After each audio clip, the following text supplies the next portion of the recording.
Hi friends, welcome back to 5 star rating kitchen. ఇవాల్టి వీడియోలో మనం పిల్లలకు అధిక శక్తినిచ్చే బరువు తగ్గాలనుకునే వారికి చాలామంది రాగిపిండి జావ తాగుతూ ఉంటారు కదా. అలాంటి వాళ్ళు వేసవిలో చల్లగా ఏదైనా తాగాలనిపించినప్పుడు ఇలాగా రాగిపిండితో డిఫరెంట్గా చేసి చూడండి. ముందుగా దీనికోసం నేను ఇక్కడ 15 నుండి 20 బాదం తీసుకుంటున్నాను. నెక్స్ట్ 1 స్పూన్ వరకు సబ్జా గింజలు తీసుకోండి. రెండు బౌల్లో వేసుకోండి. బాదం ముందు రోజే నానబెట్టుకున్నట్లయితే కనుక అప్పటికప్పుడు నానబెట్టే పని లేకుండా వేడి నీళ్ళు వేసుకున్నట్లయితే 2 నిమిషాల్లోనే మనకి బాదం మీద ఉన్న లేయర్ అంతా వచ్చేస్తుంది. ఇప్పుడు వేడి నీళ్ళు వేసుకొని 1 నిమిషం పక్కన పెట్టుకోండి. సబ్జా గింజల్లో నార్మల్ వాటర్నే వేసుకోండి. నెక్స్ట్ ఒక 8 వరకు డేట్స్ తీసుకోండి. ఖర్జూరం తీసుకొని దాంట్లో నీళ్లు వేసుకొని దాన్ని కూడా ఒక 5 నిమిషాల పాటు నానబెట్టేసుకోండి. ఇక్కడ ఖర్జూరం మునిగే వరకు మనం నీళ్లు వేసుకోవాలి.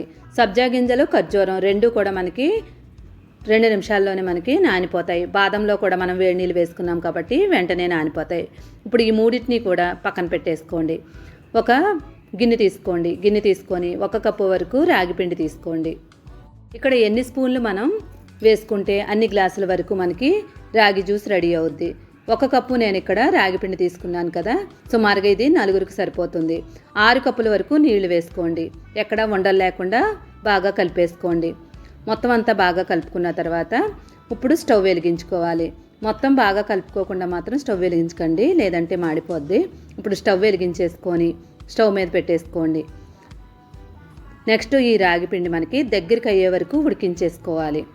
పొయ్యి మీద పెట్టిన తర్వాత కంటిన్యూస్గా కలుపుకుంటూ ఉండండి, లేదంటే మనకి అడుగు పట్టేస్తుంది. మనం వేసినప్పుడు ఇలా పలచగా ఉండాలి. ఒక 2-3 నిమిషాల్లోనే మనకి దగ్గరికి చిక్కగా అయిపోద్ది. చూడండి, చిక్కగా అయిపోయింది. ఇప్పుడు ఇలా చిక్కగా అయిన తర్వాత ఇప్పుడు స్టవ్ ఆఫ్ చేసేసుకోండి. స్టవ్ ఆఫ్ చేసిన తర్వాత ఇప్పుడు దీన్ని పూర్తిగా చల్లారనివ్వండి. పక్కన పెట్టేసుకొని ఇప్పుడు దీన్ని పూర్తిగా చల్లారనిద్దాం. నెక్స్ట్ ఒక మిక్సీ గిన్నె తీసుకుని దానిలో 1/2 కప్పు వరకు మనం బీట్రూట్ ముక్కలు వేసుకోవాలి. ఇక్కడ మనం ఫుడ్ కలర్ వాడట్లేదు, ఆ ప్లేస్లో బీట్రూట్ తీసుకుంటున్నాము.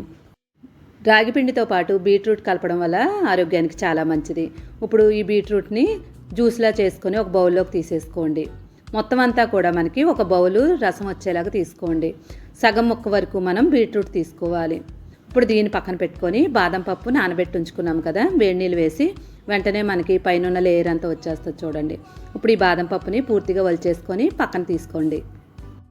వలిచేలోపు పొయ్యి మీద పాలు పెట్టుకోండి. సుమారుగా 1/2 లీటర్ పాలు ఉండేలాగా పెట్టుకొని మరిగించుకొని ఫ్రిడ్జ్లో పెట్టుకోండి. నెక్స్ట్ బాదం పప్పు అంతా వలిచేసుకున్నాం కదా, ఇప్పుడు ఒక మిక్సీ గిన్నె తీసుకోండి. దానిలో ఈ బాదం పప్పు వేసేసుకోవాలి. అదే మిక్సీ గిన్నెలో ఆల్రెడీ నానబెట్టి ఉంచుకున్న ఖర్జూరం కూడా వేసేసుకోండి. ఇప్పుడు ఈ రెండింటిని కూడా మిక్సీ చేసుకోవాలి. ఇది మిక్సీ చేసుకున్న తర్వాత ఆల్రెడీ మనం రాగి జావ చేసుకున్నాం కదా, ఆ రాగి జావని చూడండి పూర్తిగా చల్లారిపోయింది. ఇప్పుడు దీన్ని మిక్సీలో వేసేసుకోండి. పిండిలో మనకి ఎక్కడైనా గడ్డల్లాగున్నా మిక్సీ చేసుకుంటాం కాబట్టి మెత్తగా అయిపోద్ది. ఇప్పుడు దీనిలో మనం బీట్రూట్ జ్యూస్ని వేసేసుకోవాలి. ఇప్పుడు ఈ మొత్తాన్ని కూడా మనం మిక్సీ చేసుకోవాలి.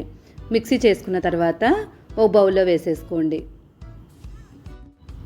ఇప్పుడు దీనిలో మనం ఆల్రెడీ పాలు మరిగించి ఉంచుకున్నాం కదా, ఫ్రిడ్జ్లో పెట్టుకొని చల్లగా చేసుకున్నాం, దాన్ని రాగి జావలో వేసేసుకోండి. ఇప్పుడు ఈ పాలు వేసిన తర్వాత మొత్తం అంతా కూడా ఒకసారి బాగా కలిపేసుకోండి. మేగడ తీసే పని లేకుండా మేగడతో పాటే వేసేసుకోవచ్చు. మొత్తం కలుపుకున్న తర్వాత ఆల్రెడీ మనం నానబెట్టి ఉంచుకున్నాం కదా సబ్జా గింజలు, ఆ సబ్జా గింజలు మొత్తాన్ని కూడా వేసేసుకోండి. పిల్లల నుండి ముసలివాళ్ళ వరకు ఎవరైనా కూడా ఈ జావను తాగినట్లయితే అధిక శక్తి రావడమే కాకుండా బరువు తగ్గాలన్న వరకు కూడా చాలా హెల్ప్ అవుతుంది. ఎముకలు కూడా పుష్టిగా అవుతాయి. తప్పకుండా ట్రై చేసి ఎలా వచ్చిందో కామెంట్ చేయండి. టేస్ట్ మాత్రం సూపర్ ఉంటుంది. Please like, share, subscribe my channel. Thank you for watching.